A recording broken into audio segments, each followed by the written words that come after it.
This is your last call for My Wife the Dietitian. The show is just about to start. Come on, let's go. Hurry up. I'm trying. I can't get my shoe on. Welcome to My Wife the Dietitian, a fun weekly podcast about nutrition and healthy lifestyle. I'm Rob, and together with my wife Sandra, we invite you to join us on this informative and entertaining journey through the complex world of healthy eating. Join us each week as we strive to help you with transforming your overall health and relationship with food through up-to-date, evidence-based nutrition information.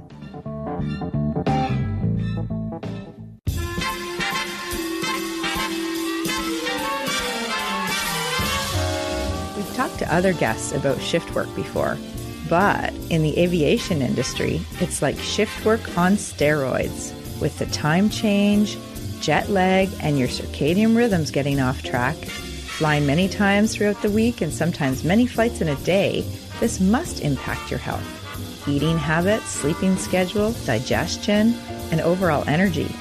Today, we discuss all of these aspects with a former flight attendant, Nikki Hearns. Plus hear why after eating a 6-course meal on land, you can feel starving an hour later flying in the air. Stay with us for this lively interview. Come fly with me, let's fly away.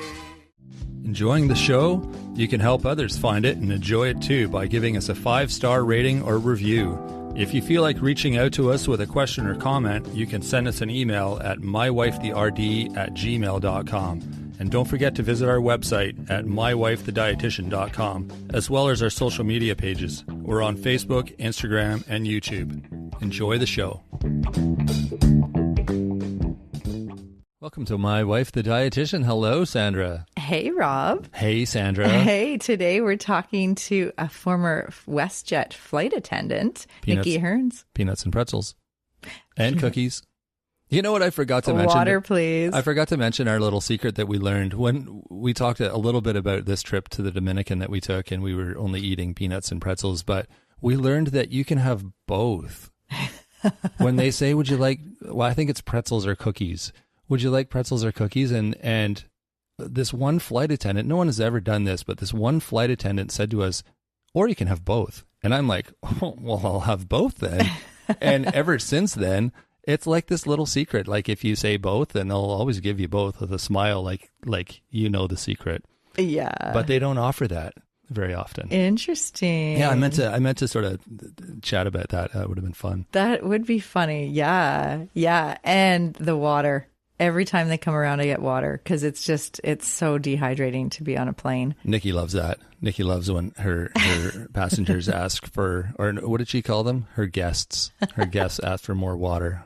Yeah, it's her favorite thing. I bet. Flight attendants love going back and forth to your seat. It's so frustrating that you buy water in the airport or you bring it from home and then you have to dump it if you haven't finished it before you get, through security, and then you need to get more water to get on the plane so that you have water while you're taking off, because that helps with, for me, my sinuses and everything, but I guess it helps with your overall organs too, and we'll find out about that with oh man, there's some crazy things that we learned in this interview. I thought we'd just be talking about, like, the biggest issue would be like, when do you find time to eat, but that was like minor compared to some of the things that she told us. It's pretty eye-opening.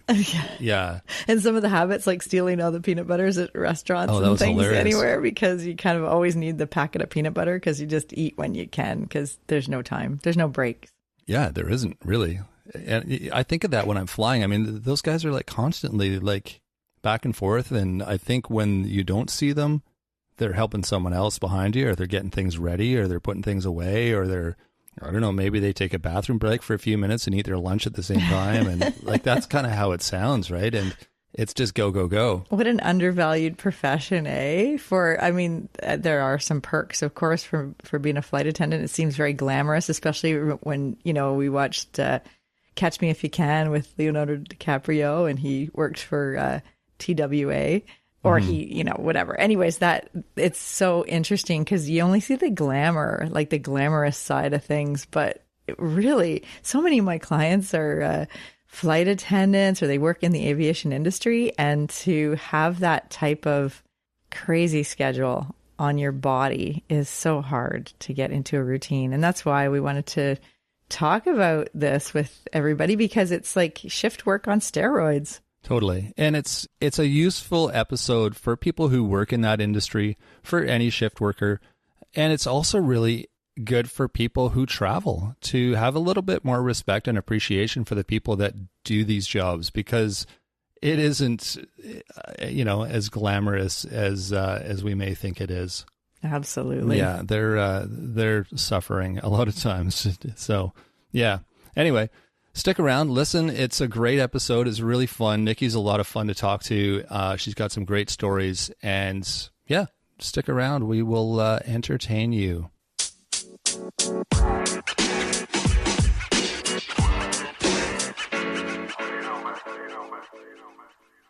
We have Nikki Hearns with us today, and please tell the listeners who you are and how life was as a flight attendant, a former flight attendant. Yeah, former flight attendant. Hi, good morning, Sandra and Rob. So my name is Nikki, as you said. I am a former flight attendant for WestJet Airlines. I always describe that time in my life as a state of perpetual managed chaos. That sounds about right. Yeah. Yeah, there was, you never went into a day thinking you knew how that day was going to go, because if you ever did, it was not going to go that way. But there was always an answer waiting for the question that was going to inevitably come up. Which was what? Well, if we were late, if there was a mechanical issue, if somebody called off sick, if there was an emergency in the air, if we didn't have coffee on board, if we couldn't land at an airport, if we couldn't, there was no end to the ifs. Oh my God. It's constant problem solving, hey? Yeah. What a stressful job. My gosh. Yeah. And I really thrived in it. I think it was fun. Holy, that's so interesting. That's like the nature of traveling, though. I mean, even for travelers, like once you leave your house, you don't know what's going to happen. You can't plan your day because there's so many things. And the same things, really, like flights delayed or somebody's late or whatever, and it really makes you think on your toes. But unfortunately, someone in your position as a flight attendant, you have to deal with like 250 of those people who are angry because their flight's delayed and there's no coffee. Yes. Yeah. Oh my God. You're the master problem solver and master at PR, I bet. Like you dealing with people constantly that are like sometimes happy, but mostly you hear about the problems. You do. And, I think that in the flight attendant role, quite often we have the easier job, just because if a flight is delayed or if something has occurred that has made the guests really upset, it usually happens before they get on the aircraft. So when they finally get on the aircraft, they're mostly just thankful that it looks like we're going to go somewhere. Yeah, true. That's so funny. True. You're right. That's so interesting. The psychology, right? Like you just like waiting and like, hurry up, line up to wait and hurry up. Like everything's so urgent. Yeah, totally.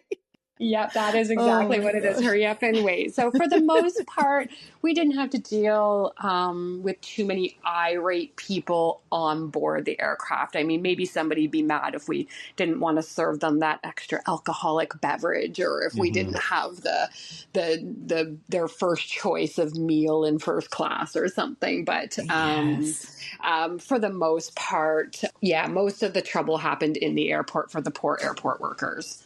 Oh, perfect. Wow. Yeah. And the whole reason that I wanted to talk to you and get you on to talk to our listeners and our audience is because we've talked to other shift workers before, like people that work shift work. And obviously it affects the circadian rhythm and their own health. And so there's many people out there that work in jobs. I've had many clients like pilots and flight attendants through my work with one-to-one clients. And it's interesting, like the aviation industry, it's like shift work on steroids with the time change and circadian rhythms and the daily schedule and flying many times throughout the week and, many flights in a day. And I remember you said, when I met you, you said that some days, well, how many flights did you have in one day? Yeah, it was upwards. We had 6 flights a day when I first started, and eventually that standard was, kind of revamped, and they did take it down to 5 flights a day as the maximum they could work us. But yeah, and originally for the first couple of years, I was working 6 flights a day. Wow. And so, yeah, it's a rough. Now that was all regional flying. So when I first started flying, I started working with WestJet Encore, which is like the turboprop aircraft, and they tend to move in and out of the smaller airports into the bigger hub cities. Right. And so it's a lot of regional flying in Canada, like 99.9% of the time. So shorter flights then, right? Yeah, it's usually under 2 hours. Right. So yeah, but still 6 times up and 6 times down is pretty rough on the body. Yeah. Totally. Oh yeah. Well, yeah. Not to mention the just how your job just must have impacted your eating habits, your sleep, digestion. These are the issues that I hear with other clients that work shift work, but also working, in that kind of shift work where it's like, you're jet lagged, like that whole thing. So like, how did that impact you? You did it for how many years? All in all, I flew for almost 10 years. So I did move from regional flying onto the jets and covered most of North America. So there's multiple things that occur in the course of a day when you're flying. So one of the first things I noticed was whenever you're going up, and they're changing the cabin pressure to accommodate for the outside pressure, what would happen is on the way up, it was like it would blow your tummy up into this big air bubble. And, we used to have to get people to deflate. If you came on with a basketball, you had to deflate your ball because they would explode if from the cabin pressure, right? Mm-hmm. So inside your body, your organs are doing the same thing. So your stomach would just like blow up and up and up and up. And if you didn't keep on top of like filling it with liquid, so if you weren't drinking lots of water or coffee or something, it would create these massive air bubbles in there that were just painful. It was just utter painful. And then on the way back down, it would all get squeezed down. And, we all joked about, we used to call it crop dusting, but, you're definitely, the air moved out one way or the other. so there was some discomfort in that area as well. But yeah, you really had to stay on top of making sure you kept something in your stomach so that you were preventing those big air bubbles from occurring. And then after, that 4th, 5th flight, your body was really hating you to that open and close and open and close. You could eat a 6-course meal, get on an aircraft, and by the time you got to, the top, you were starving because your stomach had expanded so much that it was no longer triggered that it was full. So that was wow. I guess probably the first thing I really noticed about flying. Wow. I know. I thought it would just be like, when do I have time to eat kind of problem, but that's something totally different. I've never even heard of that. And I mean, how many people who travel know that stuff and know how to handle it? That's really interesting. That's a good question. I don't know. I don't know if people recognize it about themselves, but a lot of people get like a lot of stomach discomfort when they're flying, and they probably just don't understand why they have so much discomfort. They probably think they're nervous, right? Maybe? Yeah. I don't know. Yeah. I don't know either. I'm not really sure, but there's definitely bloating that happens. And I had a friend of mine that we went to Mexico together this past year, and it was her first time on an aircraft, and she had taken a Dr. Pepper on. And by the time that we'd been in the air for like 2 hours, it was completely flat. There was no bubbles left in it, but it was funny. Just from the air pressure in the cabin that had kind of just crushed all the bubbles. So, oh my God, that's so interesting. how does that not happen with all the things that you guys serve? Are they in like pressurized, like? In the can, once we open the can, we can pour it, and we've probably got about maybe half hour, 45 minutes before it's flat. Like we can't keep cans of pop in the back that are open. Like they're garbage. Yeah. Okay. Yeah. Oh, okay. So that's part of it. I think though, when it comes to learning how to eat, that was a really different learning curve. The small turboprop aircraft, we didn't have, there's no microwave on board, there's no ovens on board, there's no refrigerator on board. So, you're packing your lunch kit and you've got, half of it's ice packs, and you're pretty much the only thing I would take that, could be warmed up would be I would soft boil eggs ahead of time. And then I would just stick them in a coffee cup with some tea water and heat them back up again if I wanted to. Some flight attendants were big on doing like soup in a jar. I found it really difficult to pull off the soup in the jar. The jars are heavy. Like there's just a lot of, maneuvering of extra weight. And when your bags already weigh way too much, it wasn't comfortable for me. But for the most part, in regional flying, when you're flying in Canada, you can take your, fresh fruits and vegetables with you and those sorts of things. I was going to ask, because, I was going to say, like, when you said just the egg, I thought, I wonder if you could, like, carry produce, or it's, like, stopped in the security, but through Canada, like, just within, like, not international or not to the States, you can keep that produce is okay to go from east to west or west to east or whatever. That's right. Yeah. There's no limits on that stuff as you're traveling across Canada. But the moment that you have to go through American customs, that really shifts. You're no longer moving any fresh produce from point A to point B. Some of the customs guys, like if you bought a salad that was in a bag, and the bag was sealed, they might let that go through. But if you had made a salad at home and you were bringing it, they wouldn't. Some would, some wouldn't. They all had their own kind of protocol, I feel like. Like you just didn't know what you were going to get. So it wasn't worth it. I can kind of picture you sweet talking the security people as you do it so often, like going through security like so many times a day. It just wasn't worth it, though, to lose your stuff, right? You could spend a lot of money on food and then have them pretty much rip it apart and throw it all in the garbage on you. And you're like, So there was different ways to deal with different types of security. Like in Mexico, I wouldn't take anything, like nothing. You knew that if you were going to Mexico, you were going to buy whatever you were going to eat there because they would take everything.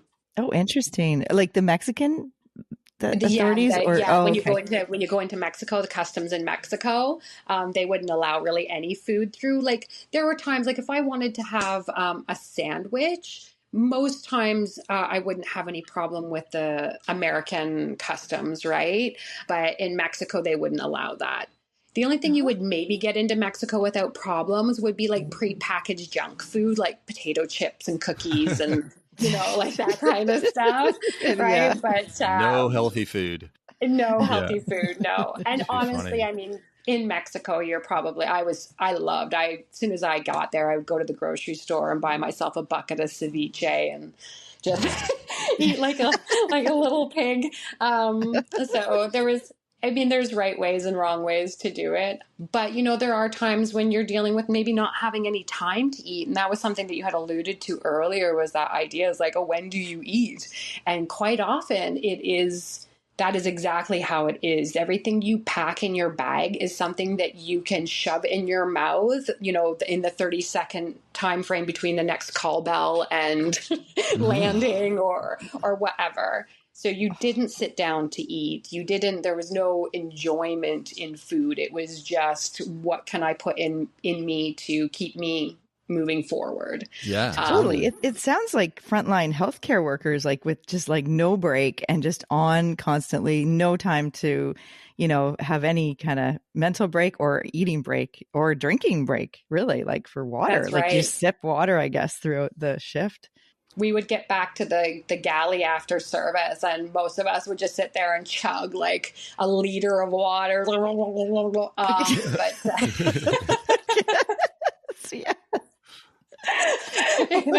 But it was like, yeah, like I drank a lot of coffee back in those days too. So, I definitely kept myself hydrated. But food was just something that I think we ate a lot of pretzels and a lot of cookies, like we were not eating well.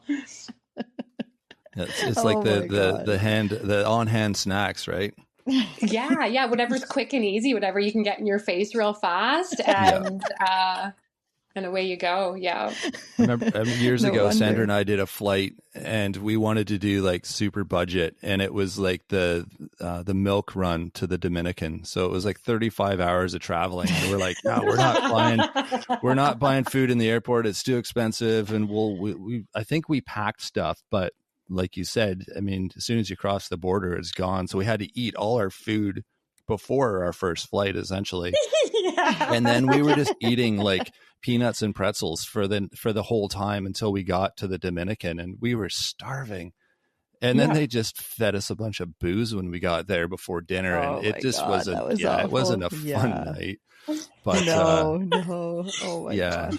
But that's your daily.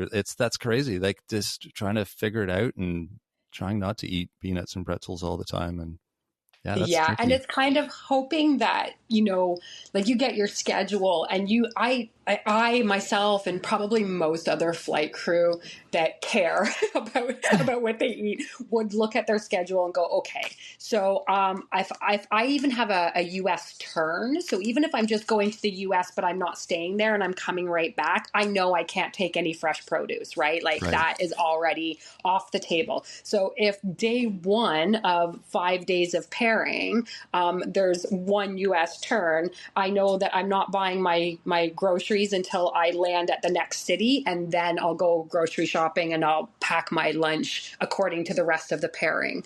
Right. But you do really hope that your schedule doesn't get too twisted, but it does often. Like, it's like, oh, this flight got canceled for whatever reason. You're actually going here now. And you're like, oh, there goes, all my lunch into the garbage can because you got thrown on a U.S. turn that you didn't think that you were doing. So there was a lot of waste of food, which made it really hard to like want to pack for flying, Oh my gosh. You can't eat airport food. I mean, you can only get so many bagels. And I remember I would just crave carrots. Like I was like, carrot anywhere, carrot. But you get used to it. But at the same time, it would be very just annoying. You're like, oh, come on, guys. This isn't cool. Oh, yeah. There needs to be like a produce vending machine, like with like bags, like little, like you get the little, like on the airplane, the little bags of peanuts and pretzels, but like somehow like little bags of carrots and like the bagged salads, but like mini versions, and they're in a big cooler vending machine thing. You could make $1 million, Rob. Like, honestly, if you were to get into these airports and set up some vending, you could make $1 million. I said that about pantyhose, too. I said, we need a pantyhose vending machine. Yeah. I think I've seen that. That sounds, I don't know. That rings a bell. I don't know. Somewhere. What, the maybe. Pantyhose? I don't know. It seems like something that exists. Maybe not. Or should. Yes, I know. I don't know where I was that I saw that, but... Yeah, really. One of those places. Yeah. Right. Yeah, that's right. Now I know. Oh my gosh. Well, it's interesting. One of the definitions I've heard about, like, how now like AICR, which is like the American Institute of Cancer Research, has deemed like shift work, potentially it can't like carcinogen, or like it could lead to increased risk of cancer if people are doing it for long term. And they had a definition. And if you're awake between the hours of 10 p.m. and 4 a.m. for at least 2 hours, and if it happens for 2 days a week over 25 days in the year. So that's like a lot of people that have shift work. But then the flight attendants, it's just like, so awake between the hours of 10 and 4 a.m., like 10 p.m. to 4 a.m. for at least 2 hours, and for at least 2 days a week over the year for 25 days per year. So, I mean, that's like a huge amount of people. And the thing is with flight attendants and like aviation industry, definitely that, plus like the whole jet lag aspect, and like just being, the melatonin suppression and sleep deprivation, the hormone disruption, like the metabolism changes, and eating at weird times, and like the stress. So like, I'm really glad you're out of that profession. Because I mean, thank you for all your service, but my goodness, it's like your blood, sweat, and tears, to do that kind of work. I mean, there's obviously benefits, like to, you have the perks of traveling and flying to cool places. Yeah, and eating all the food. Yeah. You're absolutely right. Like Sandra, I remember in my early years of flying, so I was just flying Canada, right? But I mean, the difference between BC and Newfoundland is 4.5 hours. And that is huge. It's like, so we would land often in Newfoundland, and, it might be 4 p.m. in BC, but it's 8:30 at night there. And I have to get up at what is the equivalent of 3 a.m. there. So 3 o'clock in the morning there, which is, 10:30 at night here, to get ready for my next flight that leaves at 5 a.m. Right. So it was absolutely crazy. So I would get there and I would have to put myself to bed at what my brain felt like was 4 p.m. at home, so that I could get up at 11 p.m. so that I could go to work. But according to where I was, it was, already, 9 o'clock at night and 3:30 in the morning. Like, it was just crazy. And then even here at home, like, most Head Start flights are at 5 a.m. So my wake up calls were almost always at 3:10. And then by the time that you got up and had some coffee, showered, got yourself ready and made yourself, happy for the people. Right. And then just so happy for the people. How do you do that? Is there a special pill you take or something? It's just that. It was definitely caffeine. Oh man. It was caffeine. People were always like, because they would see my wake up call, and I always set my wake up call for 1 hour and 20 minutes prior to our shuttle time. And then our shuttle was designed to get us to the airport 1 hour ahead of scheduled takeoff. So, I mean, like, there's hours that we are already moving before most of y'all are getting out of bed. But people are like, holy geez, Nikki, why you get up so early? I was like, do you think this happy comes naturally? Like, I gotta work on it, baby. I need to shake out the fog and like listen to some tunes and sing and get my day going. So yeah, you really, you learned how, though, you would get to your hotel room, and if you knew you were going to bed in the middle of the day, you went in, you closed all the curtains, you made sure they were all tied up nice and tight. You set the mood in your room, you set your temperature so that you knew it was a good sleeping temperature. You washed your face. If the choice was sleep or eat, most people would choose sleep. The eating might just not happen. Or we did have 2 beds in a lot of our rooms. So some people had an eating bed and then they had a sleeping bed. But there was like, you just set your brain up for success. You had to set your brain into mode to think that it was bedtime so that you could put yourself to sleep. Wow. Was your routine the same every week, or it was different all the time? Like, it was always different. Yeah, that's what I thought. So you can't even get into a regular routine of like, okay, it's Monday, so that means I'm going to be jet lagged tonight and I'm going to have to sleep in the afternoon, and then like, it's different every week, right? So yeah, every day you're in a different town, in a different time zone and with a different schedule. Like, I might start off a 4-day pairing. So we called a pairing that time frame that you leave home base to the time that you return to home base. So you would be gone for 4 days, or 3 or 2 or 1 or 5. And you just don't know, but you would be. You might start off where, the first couple of days, maybe your check-in time wasn't until 2 p.m. But then on day 3, all of a sudden check-in time is 5 a.m. Or, and it was like, so you were constantly on just a roller coaster of time, and trying to figure out how you were going to manage it from one day to the next day it was just a constant, I don't know, something that you had to pay attention to. You had to know what the goal was. What is the next moment? I personally require exercise. If I don't, like, flying is not exercise in the way, like, it makes you mentally exhausted.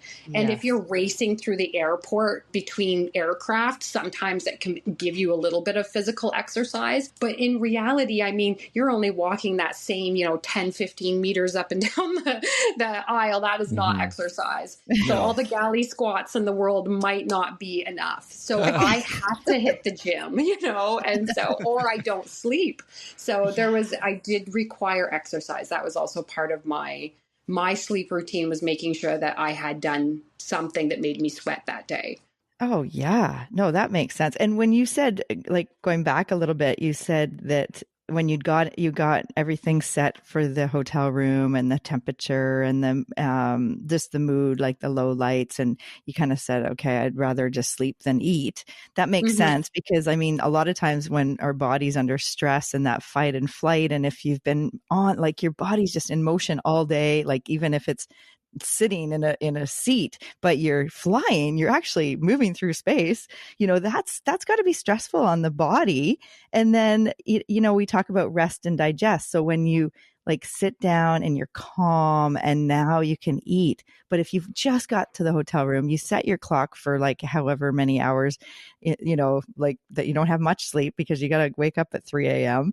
And just all of that, I can see why you just say, okay, I got to just sleep. I'm not going to eat, because maybe your body wouldn't accept food anyways, because you're not in that rest and digest phase. You're kind of in the fight and flight, or flight and whatever, fight and flight. What is it? Fight and flight. Keep trying. I like listening to you. Fight or flight. Yeah. You're so funny. Yeah. No, for real. It's so true. I know, even, like, in the beginning, people were like, just eat when you can, just eat when you can. And, so you're trying to, like, shovel it in between and make that, but it's not, it's kind of like telling a mom to sleep when the baby sleeps. And it's like, but if you're not tired, how in the world do you just, shut off just because the baby decided to shut off? Yes. You can't do it just because, or at least it's more difficult to do. So yeah, there is definitely something in your body that, quite often would just say, no, we're not eating right now. Like, this isn't an option. But I'll tell you, I did not understand what hangry was until I became a flight attendant. And then I was like, oh girl, you've got to keep food in your body, because these people don't deserve that other Nikki.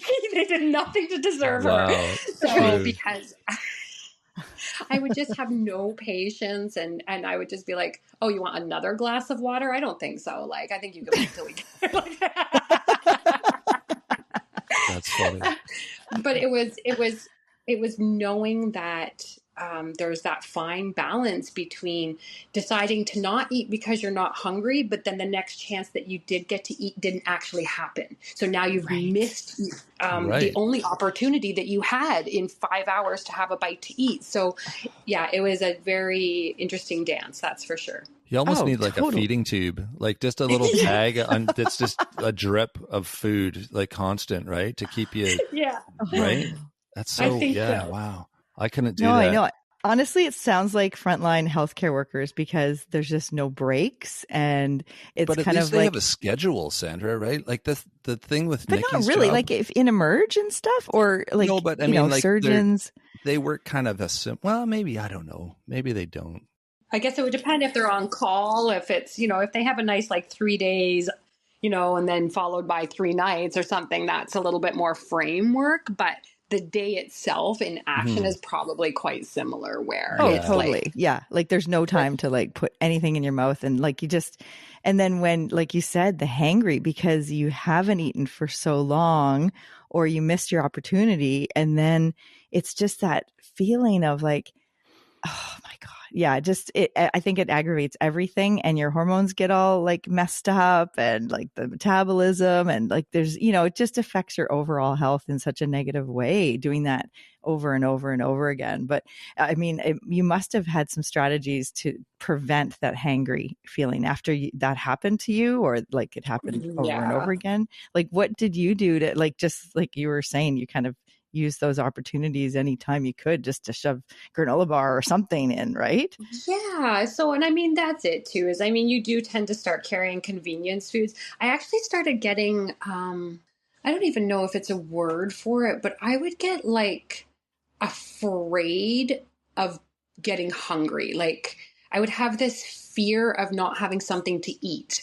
So my bag was always overpacked with really easy to eat, like granola bars and stuff like that, or just even saltine crackers, just something, because I was afraid of becoming, really hungry and just being, exasperated with everybody. But one thing I did learn to do is that I did not ever get on an airplane at the beginning of a day with an empty stomach. My opportunity to have my first meal of the day happened before I started my day, whether it was, midnight, 3 a.m., 2 p.m., it didn't matter. I had to eat before I showed up to that aircraft for the first step of my journey, because at least I knew at that point that I had put some calories into the bloodstream and I was going to be good for a little bit. Prior to flying, Yeah. I would have drank coffee until 5 p.m. and then had my first meal and not thought twice about it. Oh, man. I couldn't do that flying. Interesting. Yeah, flying, I had to eat. I had to know that I did something for my body that day before I started my day. And learning to eat breakfast is a hard thing if you're not usually a breakfast eater. But I did start forcing myself to making sure I had that first meal of the day. Yeah. Oh my gosh, that is so interesting, because I mean, maybe prior to being a flight attendant, you didn't have any kind of like, you're just living your life the way you've always done, and you didn't think about nutrition or the importance of diet. And then when you are a flight attendant and you have these situations where like food is, you just don't have access, there's no time. And then it's like, oh my God, nutrition's important. Like, it's so interesting, because then you're like, okay, I have to have breakfast, even though like you're not a breakfast eater. Doesn't matter. You got to start the day with something. So that is so interesting, because it kind of shifted your perspective. Like when the nutrition was like not just taken for granted, you know what I mean? The food, you just kind of, before being a flight attendant, you kind of took for granted that like food's always there. I can eat whenever. I don't eat all day until, 5 p.m. because that's just what I do. And then becoming a flight attendant and having these situations, that's so interesting. So you've kind of shifted your perspective, and now it's like, okay, now I'm because now you're in a job that's fairly stable and like schedule, and right, so you can kind of like actually make food and like have a bit of a plan for meals, eh? Yeah, and I do, like I eat really well now. I eat like a king, honestly. I'm like, I know what I want and I have it. I don't ever have to think about what it's like to not have that thing. Every once in a while I go to the grocery store and the avocados are hard as rocks and I might have to delay an avocado by a day or two. But I mean, for the most part, I can have what I want when I want. And that really allows me to choose my eating times and what I'm eating and how I'm eating to fit me. And I've never appreciated something so much in my life. No doubt. Totally. I could see that. Yeah. Oh my gosh. I remember when we first had kids, and you were mentioning that you would pack food in your bag, so you'd always have food. And Sandra was like that too, and she always had these bags of food and stashes of granola bars and crack like everywhere, like in the car, in the bedroom, like anywhere we might be, there was always food available. And it was from when we had kids and they were young. And she's like, you never know when you're going to get stuck in the car, and if the kids get hangry, that's not fun. And so, but now we still have food everywhere. It's really funny. I find food in the funniest places, and like our kids are like all grown up and almost moved out, and there's still these little stashes of food. So it's a good idea though. And I'm thankful that I find them sometimes when I'm in the car and I'm hungry and I'm like, oh, I wonder if there's anything in here. Cause I don't think like that. I just, but it's funny how those habits start. Well, I commute around the island. Like I'm in the car for 3-4 hours sometimes and take ferries and whatever. So it's like, okay, I like if there's a granola bar in the glove box, great. You know, like I'm not totally going to get hangry, and like just like it's become because of experience, just like Nikki, you know, when she had those, you know, hangry feelings and like, okay, I'm going to start my day with breakfast. Like I just have to fuel my body before I get going because I might not have another chance. And then I'll be really, you know, upset. And I get it. Like it's, you kind of have to find those little, you know, little convenience foods to take that are, you know, I mean, I'm sure you've kind of, you got the best you could in terms of looking at labels and like, okay, this one's okay. And, or did you? I mean, maybe you didn't even have time to do that. I mean, I'll tell you what, if you see a flight attendant at the continental breakfast at any of these many hotels that we stay at, we're probably shoving our pockets full of peanut butter and saltine crackers. That's hilarious. Yeah. I swear they'd see us coming and they wouldn't put out the whole tray. They would like make us ask for them. But we did eat a lot of, like, I mean, even to this day, if I am anywhere for breakfast and they put out the little carrier with the peanut butters and the jams, I can't help myself. I put peanut butters in my purse because I know. That's so true. It's the hunter and gatherer brain. You're like, oh my God, the fear of like having no food. Yeah, it's still there. I still have this like horrid fear. So you can look in the center console of my truck. There's peanut butter packets. There's peanut butter everywhere. I am just like, this I know is at least protein. It's salty. It gives me some sense of satisfaction. And if I just have to lick it out of the container, then that works too. I was going to ask, because that's, that makes it a little awkward and slow. But I can imagine in the back of the plane, there's like a bunch of flight attendants on a break and they're all like just trying to get peanut butter into them as quick as they can.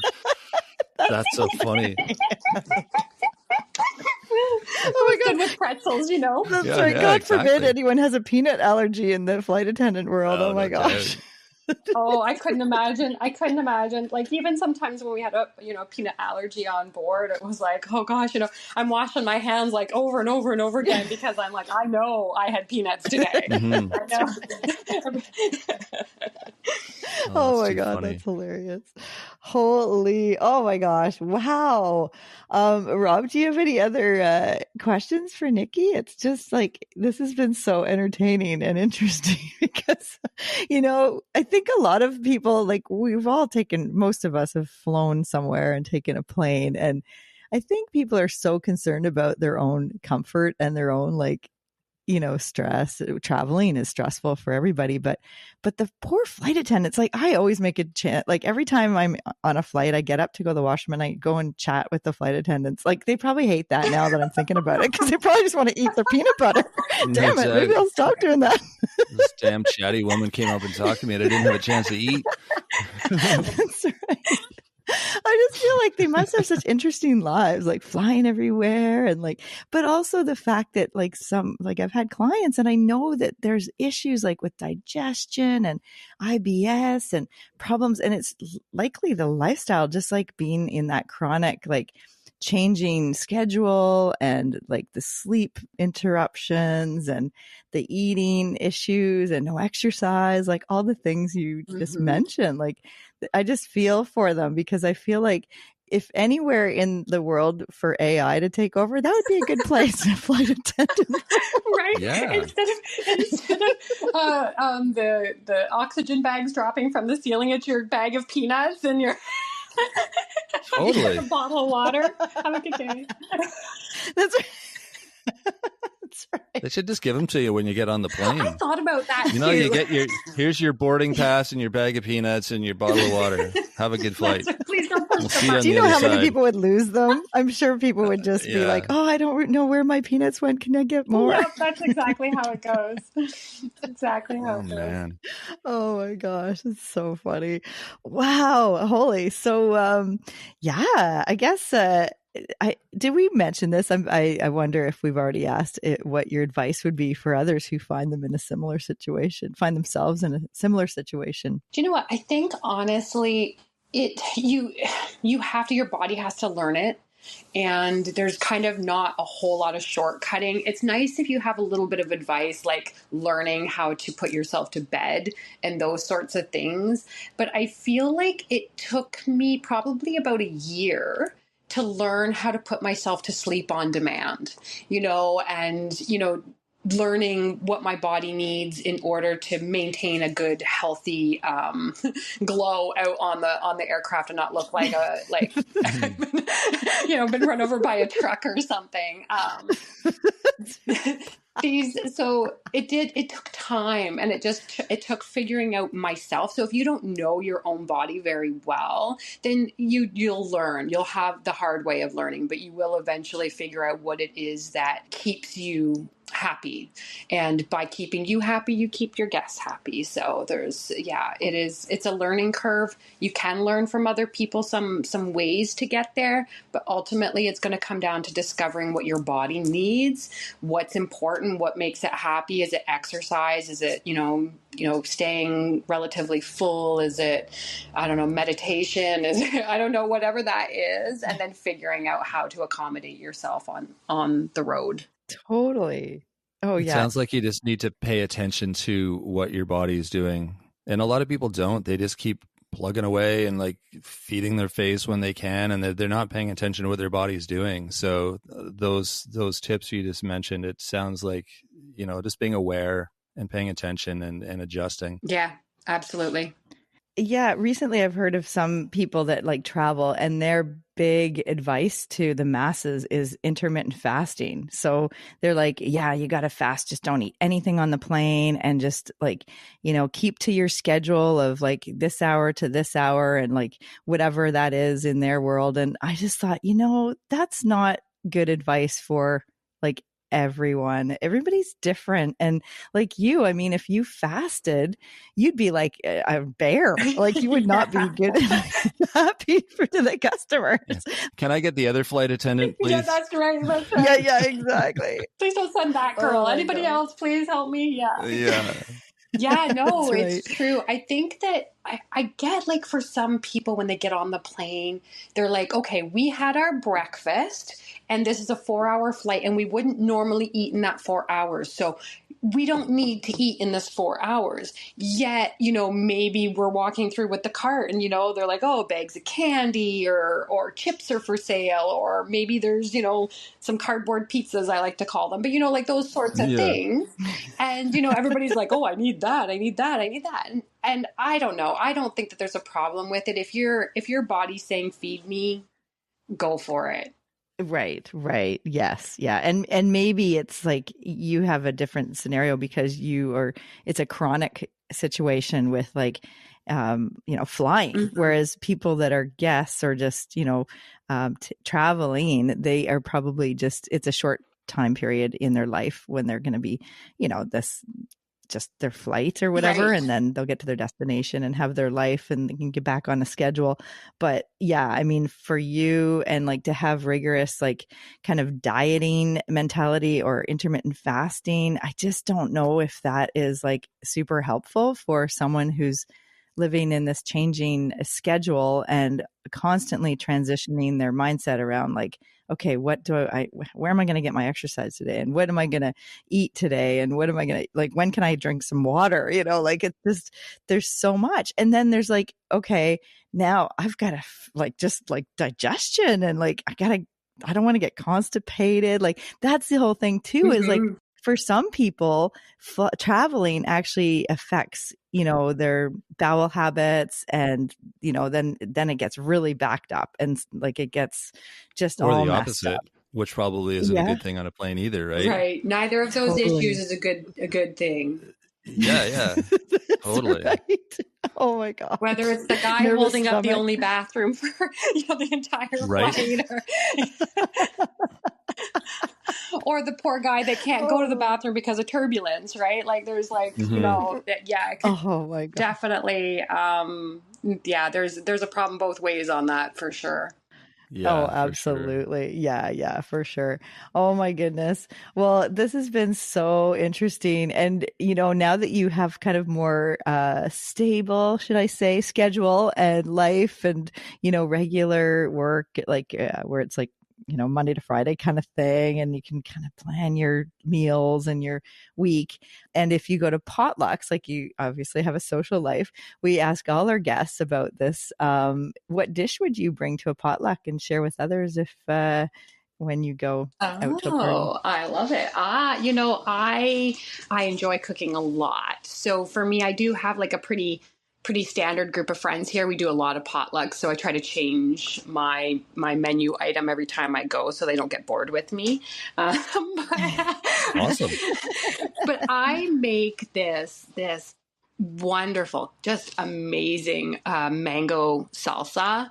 And I make it so like there's many jalapenos in there, and it is just fresh mango and jalapenos, red onion, lots of cilantro. I love cilantro, and lime juice. And I make the biggest giant bowl of it and pull out the tortilla chips. And honestly, like I could take buckets of it to work and just snack on it all day and feel zero guilt around it. So that's probably my favorite thing to take though, and make on the regular basis. That sounds amazing. Oh my gosh. Yeah. Would that be part of the ceviche, like you said, or would that be a whole different recipe, like with the fresh fish and the lime? You could easily make it a ceviche. You could, if you had your hands on some fish or some shrimp or octopus, you could totally ceviche that, and have that nice mango sweetness with it. And it would be about the exact same. Yeah. Oh yeah. Cause it's so fresh tasting. Both sound awesome.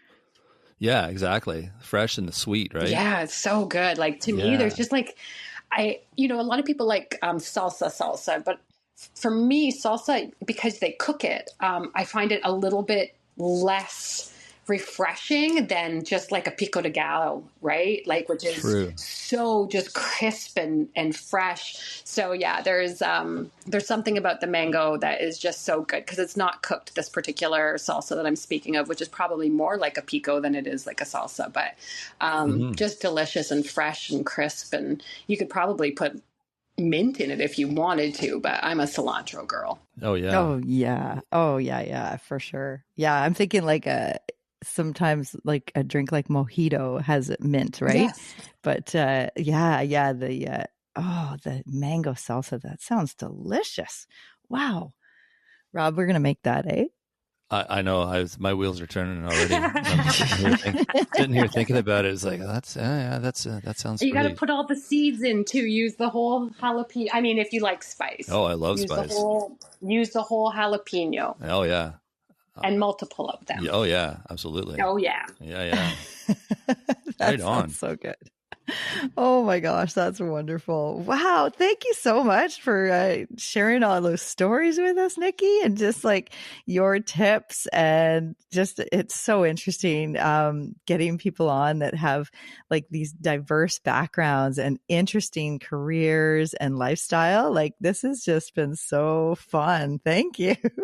Oh, you're so welcome. Thank you so much for having me. I really appreciate being asked to come on and sharing my story. So thank you. Yeah, it was really unexpected, the things that you said. Like I had no idea that was coming. It kind of, crazy respect for people who work in the flight industry now. I mean, already respect, but more respect because, wow, the things that you guys have had to go through, I don't think most people realize that. Like Sandra said, they're focused on their own. Oh, my me, I'm tired because I had to get up early for my flight. But yeah, the whole flight crew and everyone in that industry is going through the same thing times 10 by the sounds of it. So yeah, thanks for sharing those stories. It was eye-opening.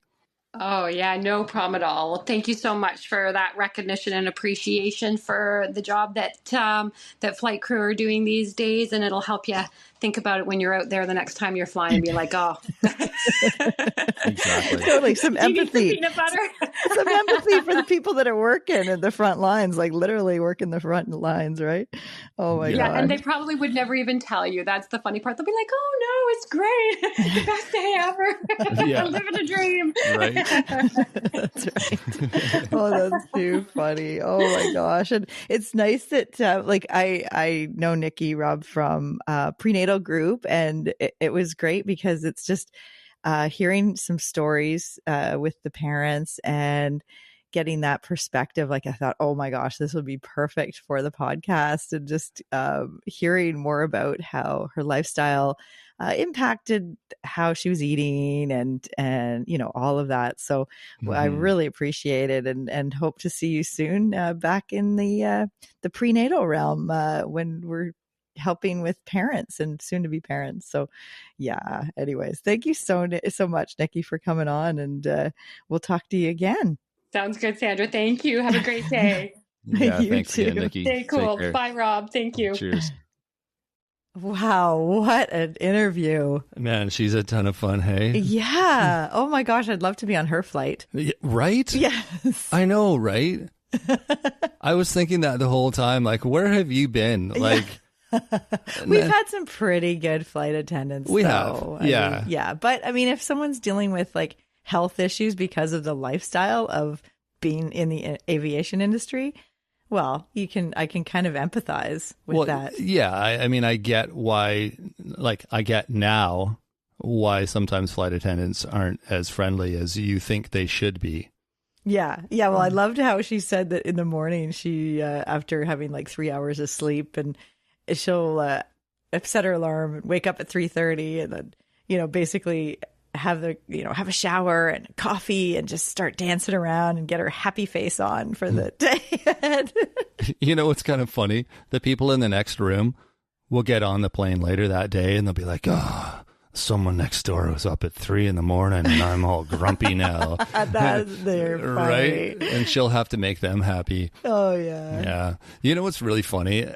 Up until we talked to her, I had always had this vision, and I'm sure I'm not alone, but when you're in the airport and you see like the flight crew coming off the plane and they're all like walking in sync together, like they're like this group of like this team, and you're like, oh, they're just having so much fun, and they're just going to go and like, they're going to go out and party up the town, and they're just going to go and have such a fun night together, and what a cool lifestyle. And the truth is, they're probably going to like hit the first like vending machine they can find and then go and crash. Yeah.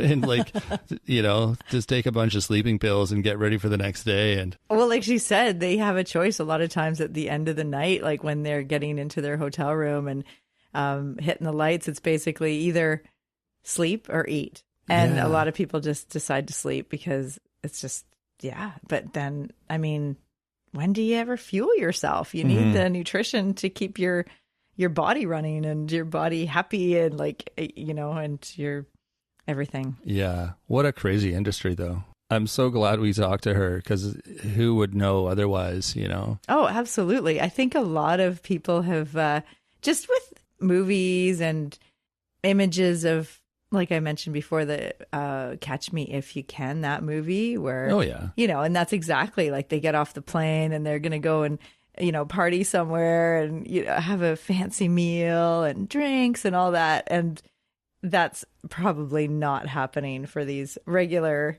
flight attendants and pilots. It's that happy persona that they have to have, you know, you just assume that life is grand for them all the time. But you know, I remember one flight, there was a flight attendant that was, she wasn't working that flight. She was just happened to be sitting beside us to fly from A to B, wherever we were going. And she was pretty funny because she kind of was like Nikki, and she was like, oh yeah, no, I haven't slept in days and I got to like fly again tomorrow. And we're just like, oh really? Oh man, like that's holy. Yeah. I didn't realize. But yeah, she was pretty funny about it too. Right. Yeah, do you remember that? Yeah, a long time ago. Yeah. Yeah. So yeah, thanks Nikki for sharing your stories, and hopefully that's some useful information for other people who are in the same industry. Maybe they'll have you know, garnered some of your tips and be able to put them to use. And for people, like we said before, who are just travelers, have a little bit of respect for the people that are helping you out on the plane, because they might have not slept last night or eaten dinner in the last 3 days, and other than a little bit of peanut butter in the back when they can. That's right. Yeah. Some saltine crackers. Exactly.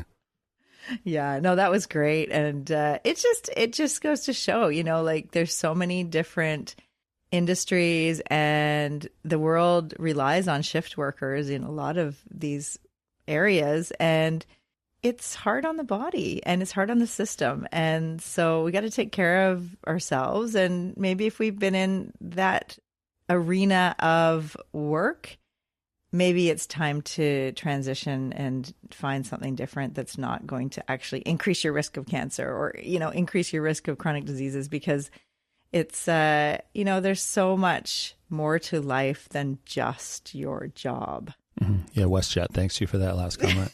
I think I hear the phone ringing now. Sandra, we'd like to have a word with you, please. It's funny. I love WestJet, actually. We've flown all different airlines over the years, many, many years. Not that we travel that often at all, but when we do, it's they're usually a lot of fun. Yeah. Awesome. Well, thanks everyone for listening. If you want more information about what Sandra and I are doing, you can check out our website at mywifethedietitian.com. You can email us your questions, your comments, your ideas for the show, what you did last weekend, whatever. Just, it's fun to connect. It's fun to know who's listening and what your thoughts are. And thank you for those people who have been sending us messages and asking questions and saying, hey, what about this? Or you said this, and could you clarify? And so, we've got some more nutrition nuggets and other episodes up our sleeve based on your questions. And we love it. We love to get your emails, and we love to hear the feedback, because that's how we want to help you. And that's how we frame our episodes. So exactly. Keep it coming. Yeah. So you can reach out to us on our email. It's mywifetherd@gmail.com. You can also find us on social media, Facebook, Instagram, and YouTube. We are on there. You can contact us through there as well. Give us a like, subscribe, thumbs up, happy face. All those things are most welcome. And don't forget to rate and review the show. That's super helpful to us. It's super helpful for other people trying to find a good show to listen to as well. So take a few minutes, give us a little rating, a review if you feel wordy. That's not required, but it's certainly helpful. And sign up for our newsletter. Oh, the newsletter. Weekly newsletter is awesome. Tip of the week. There's recipes. There's links to the episodes. It's all in one place in your email box, and it's quick and easy. You got it. And share with a friend. It's one last thing we always request, because your friends are worthy. All right. That is it for now. We will be back on Wednesday with Nutrition Nuggets. So until then, have a great week. Thanks for joining us today on My Wife the Dietitian. If you like what you heard, don't be shy. Leave us a comment or review, and be sure to share our podcast with your friends. If you'd like to hear more, hit that subscribe button. You can also follow us on our social media pages for updates, episode trailers, and other odds and ends. For more info and links on what we discussed on today's episode, check the show notes. We'll be back next week with another informative and fun-filled episode.